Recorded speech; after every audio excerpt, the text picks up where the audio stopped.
Haryana police constable exam के लिए हम लोग करेंगे मॉडल पेपर, जिसमें हम लोग इम्पोर्टेंट क्वेश्चन को देखने वाले हैं। तो चलिए शुरू करते हैं आज का वीडियो। आज के सेशन में पहला क्वेश्चन है, डफ नृत्य को कब पहली बार गणतंत्र दिवस में दिवस समारोह में प्रदर्शित किया गया था? ऑप्शन ए, वर्ष 1969 में। कब किया गया था? 1969। स्वांग परंपरा की शुरुआत हुई। ऑप्शन सी, 1730 ईस्वी में। दुष्यंत शकुंतला किसका सॉन्ग है? ऑप्शन ए, मांगे राम। हरियाणा के किस प्रसिद्ध कलाकार को हरियाणा का शेक्सपियर तथा हरियाणा का कालिदास कहा जाता है? ऑप्शन बी, पंडित लक्ष्मी चंद्र। निम्न में से किस उत्सव को बासोड़ा भी कहा जाता है? तो सीली साते। देवी रूपक योजना कब से आरंभ की गई? ऑप्शन ए, 25 सितंबर 2002। बाबा बूढ़ा का मेला कहाँ लगता है? तो आसदा। मारकंडा का मेला किस स्थान पर लगता है? ऑप्शन ए, कुरुक्षेत्र। गोगा पीर मेला राज्य के किस जिले में आयोजित किया जाता है? ऑप्शन डी, फरीदाबाद जिले में। मुंगीपा का मेला किस जिले में लगता है? ऑप्शन बी, भिवानी में। कहाँ लगता है? भिवानी। सूर्य की किरणों या कह सकते हैं प्रकाश को पृथ्वी तक आने में औसत समय कितना लगता है? Option C, 500 second. निम्नलिखित में खरीफ की फसल है? ऑप्शन सी, चावल। कौन सी है? चावल। हर्षचरित के रचयिता कौन है? ऑप्शन ए, बाणभट्ट। एल्यूमिनियम को शुद्ध किया जा सकता है? ऑप्शन सी, विद्युत अपघटन के द्वारा। वर्तमान में भारतीय संविधान में कितने मौलिक कर्तव्य हैं? Option C, 11। वर्ष 2011 की जनगणना के अनुसार निम्नलिखित राज्यों में से किस राज्य में अनुसूचित जाति की जनसंख्या सर्वाधिक है? Option B, Uttar Pradesh. भारत के किस राज्य में सबसे लंबा समुद्र तट है? ऑप्शन ए, गुजरात। कंप्यूटर में प्रयुक्त आईसी चिप किस तत्व की बनी होती है? ऑप्शन डी, सिलिकॉन की, एसआई की बनी होती है। श्वसन किस प्रकार की क्रिया है? ऑप्शन ए, ऑक्सीकरण। खजुराहो के मंदिर किस वंश के शासकों ने बनवाए थे? Option C, Chandel. नीति आयोग कब गठित हुआ?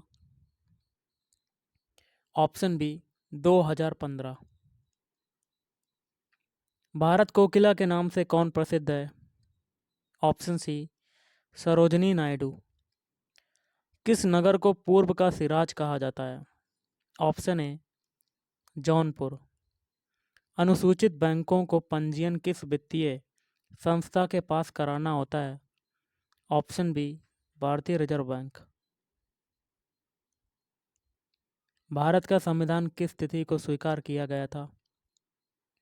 ऑप्शन ए, 26 जनवरी 1950। यंग बंगाल आंदोलन के संस्थापक कौन थे? Option B, Henry Vivian Derozio. शायद अगला क्वेश्चन बनता है, निम्नलिखित में से कौन सी विषाणु जनित बीमारी नहीं है? Option C, diphtheria. बाकी के जैसे कि इन्फ्लुएंजा, चेचक और हाइड्रोफोबिया, ये तीनों क्या हैं? आपके विषाणु जनित बीमारी हैं, वायरस रहित। दल बदल विरोधी कानून के अनुसार यह निर्णय लेने का अंतिम प्राधिकार किसके पास है कि क्या लोकसभा के सदस्य ने दल बदल कर आयुक्ता अर्जित कर ली है? तो ऑप्शन ए, सभापति। सार्क का पूर्ण रूपांतरित नाम क्या है? Option B, South Asian Association for Regional Cooperation. विश्व का सबसे लंबा रेलवे प्लेटफॉर्म कहाँ पर स्थित है? Option C, Gorakhpur. DCM trophy किस खेल से संबंधित है? ऑप्शन बी हॉकी से। किससे है? हॉकी। निम्न में से कौन सा महत्वपूर्ण तीर्थ स्थान गंगा नदी के तट पर स्थित नहीं है? Option B Mathura. निम्न में से कौन सा एक कंप्यूटर का इनपुट उपकरण है? Option D keyboard. वायुमंडलीय दबाव को मापने के लिए किस यंत्र का इस्तेमाल किया जाता है? Option D barometer. किस संवैधानिक संशोधन अधिनियम ने भारतीय संविधान में पंचायत के प्रावधान को संयोजित किया? ऑप्शन सी 73वां संशोधन अधिनियम। भारत में वित्तीय वर्ष कब से शुरू होता है? ऑप्शन सी 1 अप्रैल। कब से शुरू होता है? 1 अप्रैल। रामकृष्ण मिशन की स्थापना किसने की थी? ऑप्शन ए स्वामी विवेकानंद ने। भारत का नेशनल स्टॉक एक्सचेंज कहाँ पर स्थित है? Option B Mumbai. निम्न में से कौन दुनिया की सबसे नवीन मोड़दार पर्वत श्रेणी है? Option B Himalaya. किस देश को सूर्योदय की भूमि कहा जाता है? Option C Japan. Tipu Sultan की राजधानी का नाम क्या है? Option D Srirangapatnam. GST bill को सर्वप्रथम पारित करने वाला राज्य कौन सा है? Option D Asom. 1 रुपए के नोट पर किसके हस्ताक्षर होते हैं? ऑप्शन बी वित्त सचिव। किस नदी के तट पर प्राचीन शहर मोहनजोदड़ो स्थित है? Option C Sindhu. क्या हो जाएगा? सिंधु। ग्रीन हाउस गैस क्या है? तो इसका हो जाएगा ऑप्शन डी गैस जो अवरक्त या इंफ्रारेड विकिरणों को रोकने में सक्षम होती है, जिससे वायुमंडल की ऊष्मा को वो रोके रखती है। स्टैचू ऑफ लिबर्टी स्थित है? तो न्यूयॉर्क में। नेत्रदान में मानव नेत्र के कौन से हिस्से का ट्रांसप्लांट किया जाता है? तो कर्निया। निम्न में से कौन सा एक सही मेल नहीं है? ऑप्शन बी बाकी के तीन है, जैसे कि भारत का राष्ट्रीय पशु बाघ, भारत का राष्ट्रीय फल आम, भारत का राष्ट्रीय फूल कमल। कान से एक मिश्र धातु है जिसमें मुख्यतः खालिस्तान धातु रहती है? तांबा। चंपारण सत्याग्रह किस राज्य में हुआ था? तो बिहार। निम्न में से कौन सा योग में एक सही मेल नहीं है?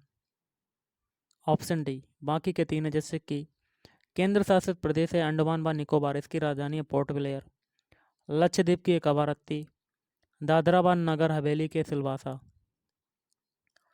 भारतीय संविधान में इनमें से कौन सा एक मौलिक अधिकार नहीं है? ऑप्शन ए संपत्ति का अधिकार। लहसुन में विशिष्ट गंध का कारण है? तो सल्फर यौगिक। कौन सा वनस्पति तेल हृदय रोगियों के लिए उपयुक्त है? सूरजमुखी का तेल। सर्वाधिक विटामिन ए किस में पाया जाता है? तो पके हुए आम के फल में। पके हुए अंगूरों में होता है ग्लूकोज। टॉम बर्थ किसकी नस्ल है? तो सूअर की। संसार में सूअरों की सर्वाधिक जनसंख्या संख्या कहाँ पाई जाती है? तो ऑप्शन सी चीन। निम्न में से किस क्षेत्र में स्प्रेडशीट सॉफ्टवेयर अधिक उपयोगी होता है? तो सांख्यिकी। संचार नेटवर्क जिसका प्रयोग बड़ी संस्थाओं द्वारा प्रादेशिक, राष्ट्रीय और वैश्विक क्षेत्र में किया जाता है, क्या कहलाता है? ऑप्शन बी वैन कहलाता है। लैन का पूरा रूप क्या है? तो option B local area network. Local area network. अनचाही ईमेल निम्नलिखित में से किसे कहा जाता है? Option A spam. एडवेयर अथवा स्पाईवेयर क्या है? ऑप्शन ए साइबर जासूसी। इंटरनेट पर अनैच्छिक रूप से किसी का पीछा करना क्या कहलाता है? तो option C, cyber stalking. Internet के माध्यम से बातों के दौरान अनचाही बातें क्या कहलाती हैं? तो स्पैम कहलाती हैं। किसी कंप्यूटर अथवा इंफॉर्मेशन सिस्टम या नेटवर्क में अनाधिकृत रूप से घुसपैठ करना और डाटा से छेड़छाड़ करना क्या कहलाता है? तो ऑप्शन ए, आईटी संशोधन एक्ट 2018 की धारा 43 से धारा 66, आईपीसी की धारा 379 और 406 के तहत कितनी सजा का प्रावधान है? 3 वर्ष। अब करेंगे रीजनिंग के क्वेश्चंस। क्वेश्चन देख लेते हैं गाइस, क्या कहता है आपका। दिए गए विकल्पों में से उस शब्द को चुनिए जिसे दिए गए शब्द के अक्षरों के प्रयोग द्वारा नहीं बनाया जा सकता है। तो फ्रेगमेंट आपका शब्द दिया हुआ है, इससे कौन सा शब्द नहीं बन सकता है? तो इससे नहीं बन सकता ऑप्शन डी, रेस। क्योंकि रेस शब्द में आपका तीसरा अल्फ़ाबेट सी यूज हुआ है, जो कि सी अल्फ़ाबेट आपका फ्रेगमेंट में नहीं है, इसलिए डी वाला नहीं बन सकता है। बाकी के 3 जैसे कि टीयर, मीन और रेज बन सकते हैं। एक क्वेश्चन मैं आपको देता हूँ, दिए गए चित्र में त्रिभुजों की संख्या कितनी है? आपको कमेंट करके बताना है। क्वेश्चन कर लेते हैं, बहुत ही सिंपल सा है, डायरेक्शन एंड डिस्टेंस का क्वेश्चन है। कृष्ण जो है 10 किलोमीटर पूरब की ओर चलता है, तो मान लेते हैं ये स्टार्टिंग पॉइंट है और ये 10 किलोमीटर कहाँ चला? पूरब की ओर। अब क्या कहता है इसके बाद, बाय बाय बाय क्या करता है, अपने दाएं ओर मुड़ जाता है और 15 किलोमीटर चलता है। तो दायां कहाँ होगा? नीचे की तरफ। कितना चलता है? 15 किलोमीटर। इसके बाद वह पुनः अपने दाईं ओर 10 किलोमीटर चलता है, तो दायां आपका इधर हो जाएगा, तो ये हो गया जाएगा आपका 10 किलोमीटर। ऊपर भी 10 किलोमीटर है तो नीचे भी है 10 किलोमीटर, तो दोनों दूरियां क्या हो गई? बराबर हो गई। इसके बाद वह अपने बाईं ओर मुड़ जाता है और 20 किलोमीटर चलता है, तो बायां आपका कहाँ होगा? बायां जो हो जाएगा गाइस यहाँ पर कौन सा होगा? नीचे की तरफ। और बाईं ओर मुड़ता है तो कितना चलता है? 20 किलोमीटर। बताइए कि वह अपने आरंभिक स्थान से कितनी दूरी पर है और किस दिशा में है। स्टार्टिंग पॉइंट ये है, लास्ट पॉइंट नीचे की तरफ है। ये दूरी जो है, कलर को थोड़ा सा चेंज कर लेते हैं, ये दूरी आपकी 20 है, तो 20 लिख दिया ऐसे। तो ये दूरी कितनी होगी? तो यहाँ पर देखिए ये दूरी कितनी है? 15 है, तो ये भी 15 हो जाएगी। तो ये पूरी दूरी अगर बात करें तो कितनी होगी? तो 15 में 20 और 15 को जोड़ देंगे तो आपकी आ जाएगी 35 किलोमीटर। और ये दिशा कौन सी होगी? नीचे की तरफ आपकी कौन सी दिशा होती है? ये नीचे की तरफ कौन सी दिशा होती है? दक्षिण। तो 35 किलोमीटर दक्षिण, तो option B is right answer. चलिए अगला क्वेश्चन करते हैं। क्वेश्चन देख लेते हैं, बहुत ही सिंपल सा है, वेन डायग्राम का है। स्नातक शहरी महिलाओं को कौन सा क्षेत्र निरूपित करता है? तो ऐसी महिलाएं चुननी है जो कि स्नातक हों, शहरी भी हों और महिलाएं भी हों। ओके, तो इसका आंसर हो जाएगा ऑप्शन बी, 5। क्योंकि देखिए सर्किल में आपका 5 आ रहा है, तो 5 क्या है? ये स्नातक हैं, 5 स्नातक तो हैं, साथ ही साथ और क्या है? सर्किल 5 वाला जो है आपका आयत में भी आ रहा है, तो मतलब ये शहरी भी हो गए। और ये 5 आपका ट्रायंगल में भी आ रहा है, तो ये महिलाएं भी हो गई। मतलब ये कंडीशन सेटिस्फाइड करके, तो आपका 5 ऐसा होगा, 5 नंबर ऐसा होगा जो स्नातक शहरी महिलाओं को दर्शाता है। Option B is right answer. चलिए अगला क्वेश्चन करते हैं। अगला क्वेश्चन है, कथन निष्कर्ष का है, केरल में सभी लोग साक्षर हैं, इसके लिए अनुमान कौन सा सही होगा? बिल्कुल, तो ऑप्शन डी। तो दोनों कथन आपके सही नहीं होंगे। ओके गाइस, चलिए अगला क्वेश्चन कर लेते हैं।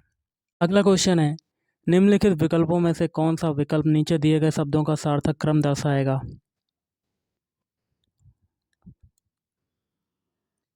तो ऑप्शन सी हो जाएगा। पहले आप क्या करेंगे? दबाव होगा पहले, उसके बाद वर्षा होगी, वर्षा के बाद बाढ़ आएगी, उसके बाद रक्षा करनी पड़ेगी, फिर राहत पहुंचाई जाएगी। तो आपका option C is right answer. Question है, किसी महीने के 3 दिन बाद 4 तारीख को शनिवार आता है, तो महीने का 4 तारीख को क्या पड़ता है? शनिवार पड़ता है। उसी महीने की 27 तारीख को कौन सा दिन होगा? तो 27 तारीख को बताना है। तो 4 तारीख को शनिवार है, तो अगला शनिवार कब होगा? तो 4 में 7 जोड़ेंगे तो 11, फिर 7 जोड़ेंगे, हमें 27 तारीख को पहुंचना है गाइस, 27 तारीख के तक पहुंचना है। तो अगला शनिवार कब पड़ेगा? तो ये पड़ेगा 18 तारीख को। फिर अगला शनिवार कब पड़ेगा? तो 18 में 7 जोड़ दिया तो 25 हो जाएगा। और हमें बताना है 27 तारीख को कौन सा दिन होगा। 25 तारीख को आपका शनिवार निकल रहा है, 2 दिन कम है 27 में, तो 2 और जोड़ देंगे तो आपका आ जाएगा 27। तो शनिवार के बाद क्या आता है? रविवार, फिर सोमवार। तो 27 तारीख को क्या पड़ेगा? सोमवार। ऑप्शन है इज राइट आंसर। क्वेश्चन क्या कहता है? उस आरेख का चयन कीजिए जो नीचे दिए गए वर्गों के बीच संबंध का सही निरूपण करता है। एक में खिलाड़ी, दूसरे में क्रिकेटर, तीसरे में बल्लेबाज। इसके लिए फिगर कौन सा बनेगा? आपका बन जाएगा ऑप्शन सी, जो अंदर वाला होगा, बाहर वाला जो होगा सबसे बड़ा वाला सर्कल, ये खिलाड़ी का हो जाएगा। और खिलाड़ी में कौन कौन हो जाएंगे? पहले देखिए, दूसरा वाला जो सर्कल हो जाएगा ये किसका हो जाएगा? ये क्रिकेटर का हो जाएगा। और जो अंदर वाला हो जाएगा ये बल्लेबाज का हो जाएगा। बल्लेबाज होगा वो क्रिकेटर होगा, उसके बाद वो खिलाड़ी भी होगा, एथलीट। तो option C is right answer. अगला क्वेश्चन कर लेते हैं। अल्पसंख्यकों के प्रति संवेदनशीलता क्यों जरूरी है? ऑप्शन ए, देश की अखंडता के लिए। निम्नलिखित में से अपराधियों के विरुद्ध कठोर कार्रवाई के लिए आप क्या सुझाव देंगे? तो ऑप्शन बी, पुलिस को धर्म, जाति, संप्रदायवाद, राजनीति से उठकर पूरी ईमानदारी, निष्ठा व निर्भीकता से कार्य करना चाहिए।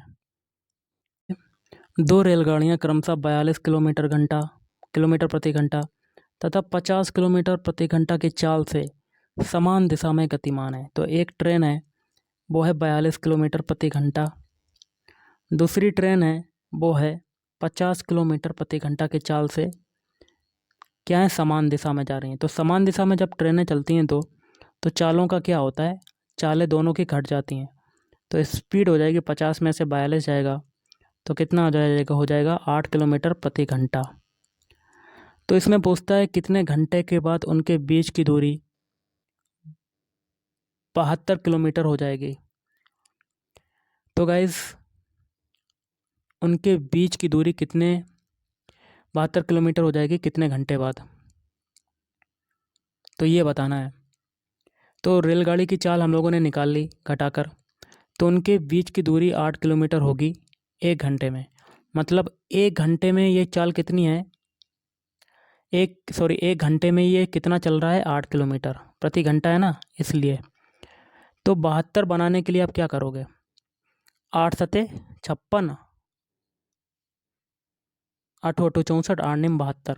तो 72 पहुँचने में लिए दोनों पक्षों में 9 का मल्टीप्लाई कर देंगे। तो 9 घंटे में कितना चलेगी? 72 किलोमीटर चलेगी। ओके, तो आंसर क्या हो जाएगा? ऑप्शन बी, 9 किलोमीटर, 9 घंटा। अगला है, क्वेश्चन क्या कहता है? अंडर रूट 2 की घात n इक्वल टू 64 दिया हुआ है, तो हमें n की वैल्यू निकालनी है। तो कैसे करेंगे? सिंपल सा है, दोनों पक्षों का स्क्वायर कर दो। तो दोनों पक्षों का स्क्वायर करेंगे तो इधर अंडर रूट से कट जाएगा, स्क्वायर से अंडर रूट कट जाएगा, तो ये आ जाएगा 64 का होल स्क्वायर। अब देखिए हम लोगों को क्या करना है, 64 को हमें 2 बनाना पड़ेगा, तभी हम लोग घातों की तुलना कर पाएंगे। तो 2 की घात n इक्वल टू क्या हो जाएगा? 2 की घात 64 को क्या लिख सकते हैं? तो हम लोग लिख सकते हैं 2 की घात 6 और उसका होल घात 2 दिया हुआ है। अब देखिए अब क्या हो जाएगा? 2 की घात n इक्वल टू 2 की घात 12। अब हम लोग दोनों पक्षों की तुलना कर सकते हैं, घातों की तुलना। तो n की वैल्यू कितनी हो जाएगी? 12। Option D is right answer. क्या कहता है? 20 आदमी, मान लेते हैं m1 आपका है 20 आदमी 8 दिन में, और दिनों की संख्या d1 मान लेते हैं, 8 दिन कितना कमाते हैं? 1000 रुपये। तो W1 मान लेंगे, W1 कितना है आपका? 1000 रुपया। तो कितने आदमी, मतलब M2 की वैल्यू बतानी है 2 दिन में, मतलब D2 कितना है? 2 दिन, और कमाएंगे 200 रुपये। तो W2 हमें पता है 200 दिया हुआ है। तो देखिए गाइस एक फार्मूला होता है M1 D1 upon W1 is equal to M2 D2 upon W2। तो हमें निकालना है M2 की वैल्यू। तो M1 की वैल्यू आपको पता है 20 है, D1 की वैल्यू है 8 और W1 की वैल्यू कितनी है 1000 इज इक्वल टू M2 की वैल्यू हमें निकालनी है।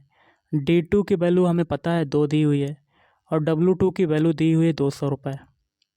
अब इसको सॉल्व करेंगे, M2 की वैल्यू निकल आएगी।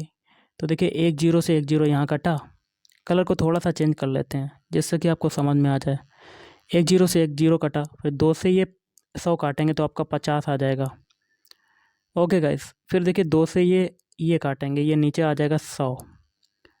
अब लिख लेते हैं कितना आया आपका बचा 8/50 इज इक्वल टू कितना बचा M2/100।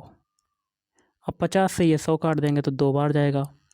तो देखिए M2 की वैल्यू यहाँ से कितनी हो जाएगी, 2 का मल्टीप्लाई 8 में हो जाएगा तो 16 आ जाएगी। कितना हो गया आपका 16। तो ऑप्शन है इज राइट आंसर। चलिए अगला क्वेश्चन कर लेते हैं। अगला क्वेश्चन देख लेते हैं क्या कहता है आपका, बहुत ही सिंपल सा है। एक शंकु की ऊंचाई है 10 सेंटीमीटर और त्रिज्या है 6 सेंटीमीटर, उसका आयतन क्या होगा। तो ऊंचाई h बराबर दी हुई है 10 सेंटीमीटर, त्रिज्या r बराबर दिया हुआ है 6 सेंटीमीटर, तो उसका आयतन क्या होगा। तो शंकु का आयतन क्या होता है 1/3 pi r square H, sorry 1/3 होता है pi R H, pi R square H होता है, सभी को पता होगा। अब देखिए 1/3 ये हो जाएगा, पाई की वैल्यू हम लोग नहीं रखते हैं और आर की वैल्यू हमें पता है 6 है, तो 6 × 6 हो जाएगा और एच की वैल्यू है 10। अब 3 से ये 6 काटेंगे तो 2 बार जाएगा, तो ये कितना हो जाएगा, पाई तो है, साथ में 2 छंग 12 ये हो गया और 12 में 10 का मल्टीप्लाई करेंगे तो 120। तो आंसर क्या हो गया 120 पाई सेंटीमीटर क्यूब। तो option C is right answer. Question है 7 के प्रथम 10 गुणजों का औसत क्या होगा। तो 7 के जो प्रथम 10 गुणज होते हैं, मतलब 7 का पहाड़ा पढ़ना है 10 तक, तो 7 धाम 70 तक जाना है। तो देखिए गुणजों का औसत क्या होगा। तो सबसे पहले औसत हम लोग जान लेते हैं, औसत क्या होता है। औसत equal to average equal to क्या होता है, पदों का योगफल, पदों का योग बटे पदों की संख्या, पदों की संख्या।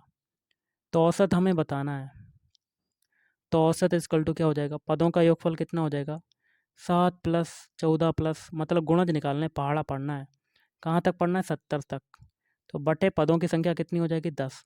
ऊपर वाले को हम लोग जोड़ेंगे, डॉट डॉट डॉट 70 तक है, तो कितना हो जाएगा।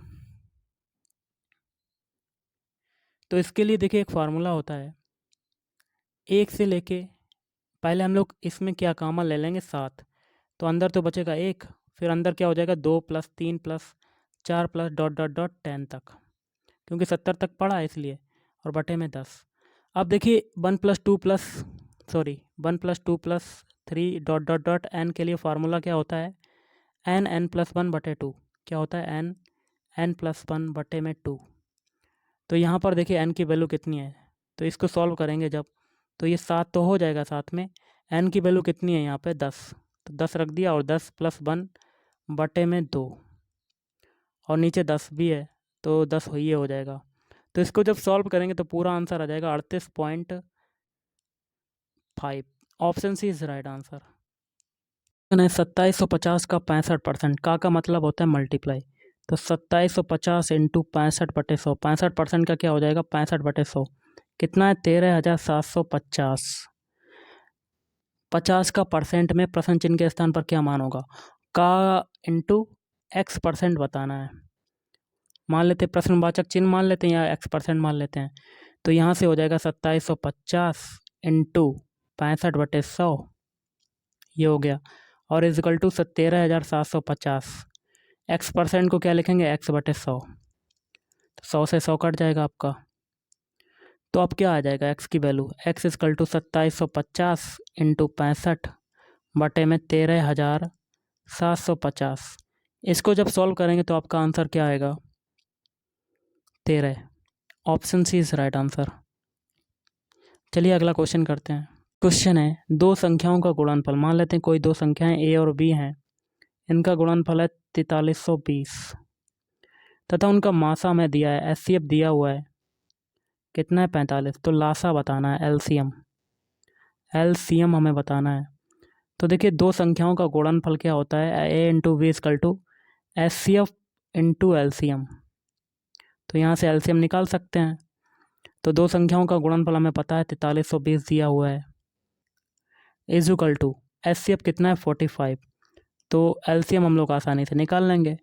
तो ये एलसीएम कितना हो जाएगा 4320 बटे में 45, भाग दे देंगे।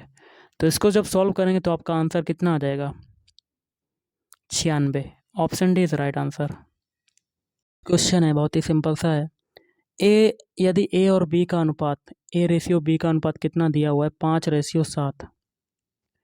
यदि ए का मान 170 है तो बी का मान क्या होगा।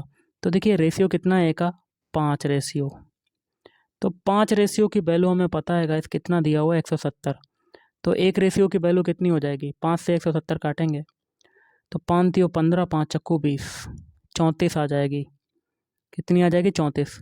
तो हमें बी का मान बताना, मतलब 7 रेशियो की वैल्यू बतानी है। तो दोनों पक्षों में 7 का मल्टीप्लाई कर देंगे तो 34 इंटू 7। तो आपका आंसर कितना आ जाएगा 238। तो option B is right answer. क्या कहता है, आम के दाम में 10% की कमी कर दी गई, पुनः इस कम किए गए दाम में 10% की वृद्धि कर दी गई, तो आम के दाम में कितने प्रतिशत की कमी हुई। इन दैट केस जब एक ही चीज़ के दाम में कमी या वृद्धि 2 बार की जाती है या 3 बार की जाती है, उसके लिए फार्मूला होता है A plus P plus A into V upon 100। ये होता है परसेंटेज कमी या वृद्धि का फार्मूला। इन दैट केस पहले केस में क्या हो रहा है 10% की कमी, तो माइनस का 10 रखेंगे, और दूसरे केस में 10% की वृद्धि हो रहा है तो 10 प्लस में रखेंगे। तो ये हो जाएगा माइनस का 10 ये हो गया और इंटू 10 ये हो गया, और बटे में 100। 10 से 10 ये कट गया तो ये 0 हो जाएगा। और इधर देखिए 2 जीरो से 2 जीरो कटा तो माइनस का 1% आया, मतलब 1% की कमी। Option B is right answer. Question है, निम्नलिखित में से एक बर्तनी अशुद्ध है, उसे चयनित कीजिए। ऑप्शन बी श्रृंगार। श्रृंगार को ऐसे नहीं लिखते हैं, तो आपको ये हो जाएगा गलत। नेक्स्ट है, अभिशाप शब्द में उपसर्ग चुनिए। तो ऑप्शन डी अभी। शुद्ध शब्द को स्त्रीवाचक बनाने के लिए किस प्रत्यय का प्रयोग होगा। तो आ। डायरेक्शंस है 98 से 100 के लिए निर्देश दिया हुआ है। Choose the most appropriate alternative to fill in the blanks. जैसे कि क्वेश्चन है सनी खालिस्तान टू टेम्पल एवरीडे, तो इसमें क्या भरेंगे गोस। अगला है the aim and object of their scheme खालिस्तान नॉट क्लियर, तो इसमें भरेंगे ऑप्शन सी इज। और आज का लास्ट क्वेश्चन है रोही टाक्स खालिस्तान मच, तो इसमें भरेंगे 2। तो गाइस आज के इस वीडियो में इतना ही। थैंक यू, धन्यवाद।